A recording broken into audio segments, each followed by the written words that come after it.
Hello, and welcome to WoW Classic News and Updates. Have you been blue-balled by blue posts? Well, not anymore.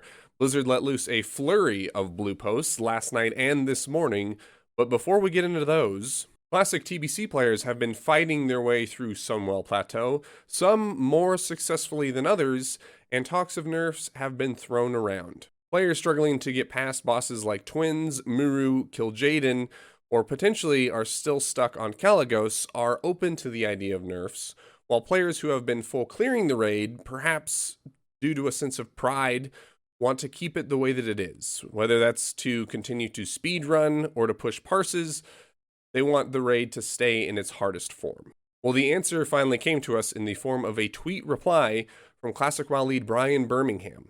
Brian let all of us Lich King nerds know that any nerfs that are going to be implemented for Sunwell will not come until the Wrath of the Lich King pre-patch. In that same thread, Brian addressed gold DKPs and let us know that at this time, the Classic WoW team has no reason to take any stance or change anything about GDKPs in Classic WoW. The avalanche of blue posts began last night with the announcement of the Naxx PTR for Season of Mastery.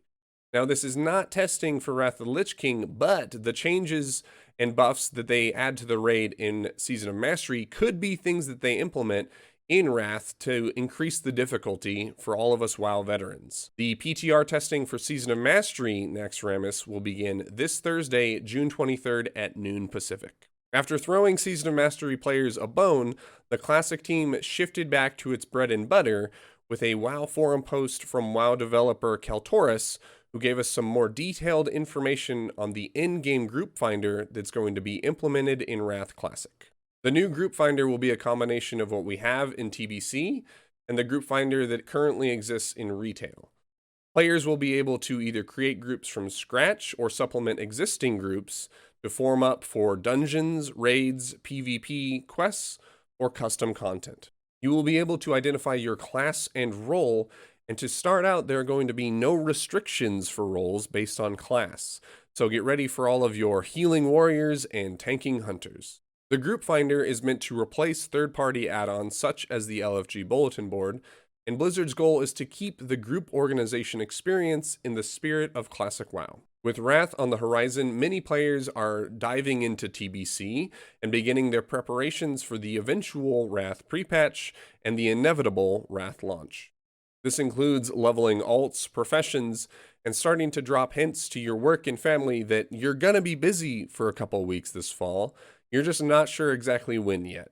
To help with preparation and to lower the height requirements for players who are coming back and interested in Wrath, Blizzard is implementing Joyous Journeys, a 50% experience buff that will start before the pre-patch launches and will last up until the day that Wrath comes out. The buff will also be active on the fresh Wrath servers that are set to come out with Wrath pre-patch. Now, before you start practicing your dungeon boosting, Blizzard also announced that alongside the 50% XP boost with Joyous Journeys, they are going to be implementing dungeon changes to limit the boosting that can be done.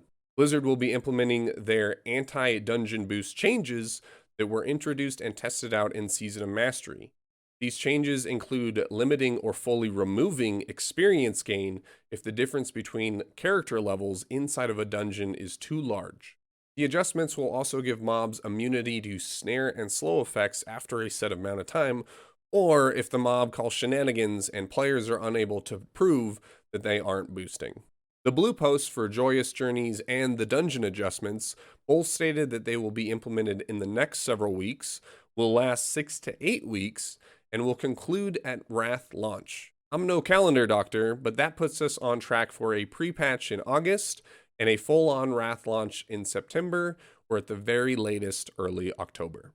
And finally, as of this morning, PvE to PvP server transfer restrictions have been lifted, and players are now able to create characters on both factions on PvP servers using just one account. Breaking news that came out as I was producing today's episode, Blizzard has released a developer's update for Wrath of the Lich King Classic. The Classic team touched on #SoM changes, nurturing and protecting social experiences, and approachable and familiar content. The meat of the post talked about increasing the difficulty of Naxx itemization changes and challenges to keep heroic dungeons relevant, and changing lockout systems to keep emblem and tier acquisition the same throughout Wrath. This means 10 and 25 man raids will be dropping Emblems of Valor at launch, and dungeons will be dropping Emblems of Heroism, matching what was implemented during Trial of the Crusade and Icecrown Citadel. That's more than I typically have for you. Thank you for watching.